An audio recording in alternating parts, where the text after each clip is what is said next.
Alrighty guys, it is Quaman here today, and I'm bringing you another Dragon Ball discussion.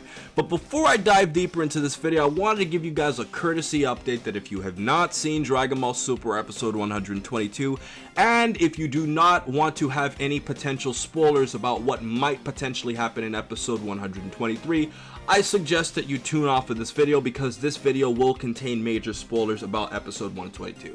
So let's get this party started. So, what do I want to talk to you guys about today? Well, the first thing that I wanted to talk to you guys about is actually dealing with Jiren.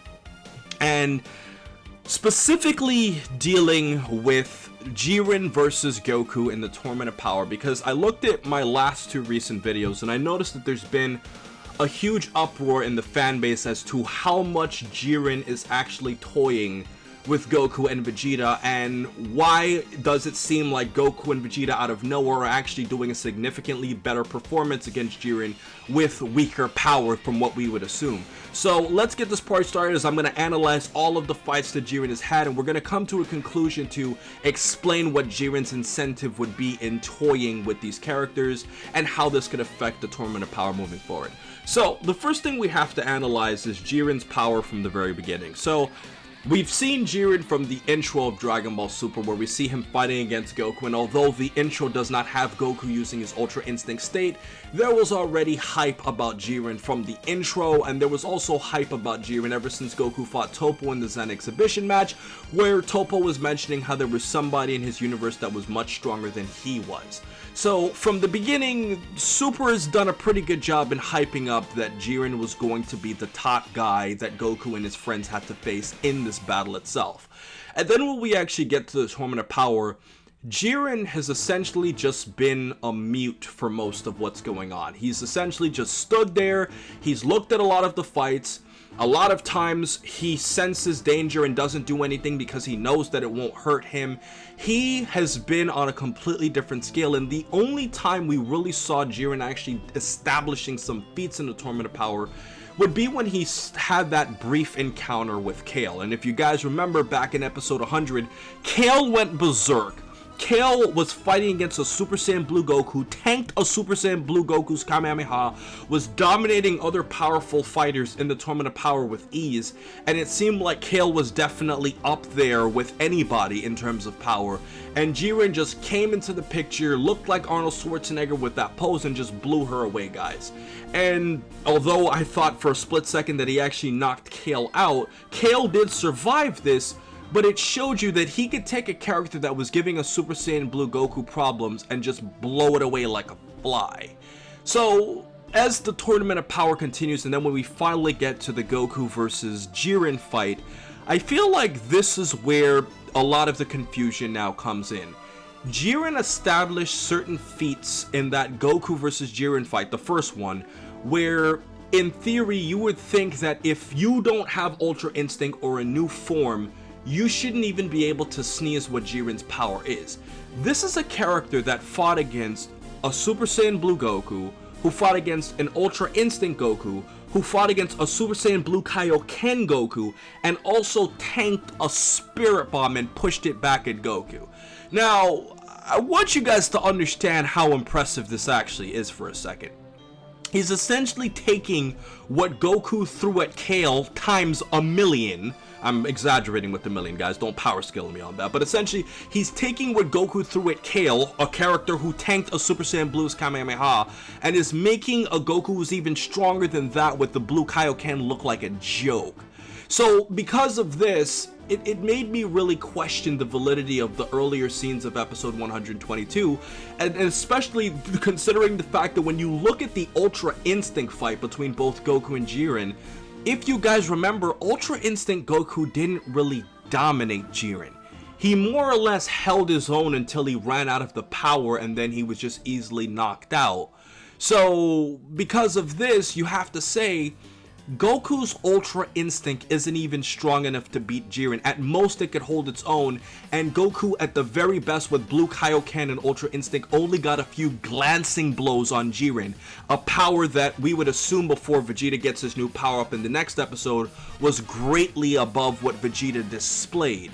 So with all of the feats that Goku displayed, this makes it seem extremely unlikely that anybody would be able to hold its own. And I think when we look at the Hit versus Jiren fight, I think this is where the conversation gets a lot more interesting, because although Hit obviously doesn't have Ultra Instinct, and although Hit is not as strong as Goku, I guess, with Ultra Instinct and Kaioken Blue, at least for certain points of time, Hit, with his Toki Tobashi, is able to traverse time and he skips it.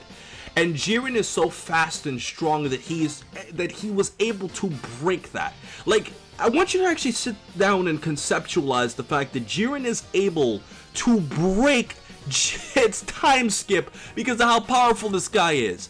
So with one character, with Goku, you're getting all of these power feats.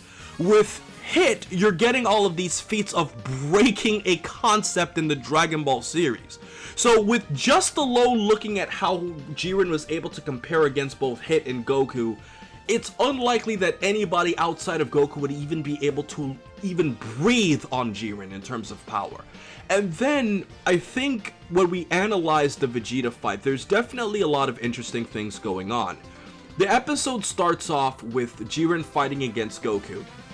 And the weird thing is that as a regular Super Saiyan Blue, Goku's fighting against Jiren, and he's holding his own quite well.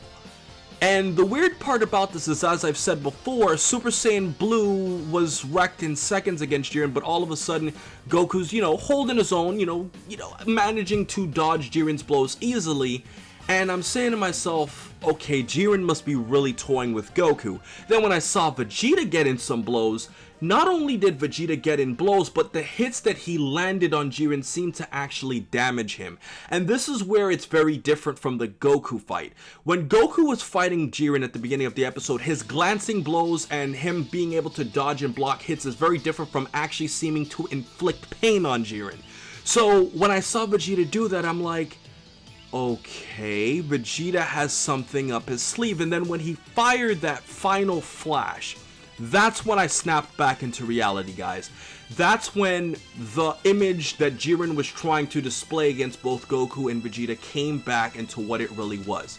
Jiren was toying with these characters the entire time because Vegeta fired a final flash, that full power, that even scared Goku and all of his friends and made everybody in the Tournament of Power who was both spectating and fighting nervous, and Jiren tanked it without a scratch. Now keep in mind, when Vegeta did a similar attack decades ago against Cell, Cell had his entire arm blown off, and also factor in how much stronger Cell was than Vegeta. So the fact that Jiren could just completely tank this without any damage says that he is on a completely another level. And also looking at the fact that with just one blast Jiren easily knocked out Vegeta, this all says that Jiren is in fact holding back against Goku and Vegeta. But the bigger question in all of this would be, what would Jiren's incentive be in holding back against these characters? Well, I think it's been pretty established earlier on in Dragon Ball Super that Jiren has a big ego. He is very confident in his power, the same way that Vermouth or Belmont, or whichever pronunciation you want to call it, is super confident in Jiren's abilities. He has a massive ego because there's essentially nobody there that can compete with him. And I think that because of that, Jiren wants to test himself against Universe 7 and to test his true power and say, how far and how much can I take from these characters who have a numerical advantage against me without losing? And I think because of this, Jiren is testing himself and seeing how far he can push his own limits, the same way that Goku and Vegeta are trying to push their limits against Jiren. And in terms of the actual blow that Vegeta landed, I think it's one of those hits in Dragon Ball where you land a hit, it does do minor damage, but it doesn't really damage the character. It more or less gets them off guard and pushes them back.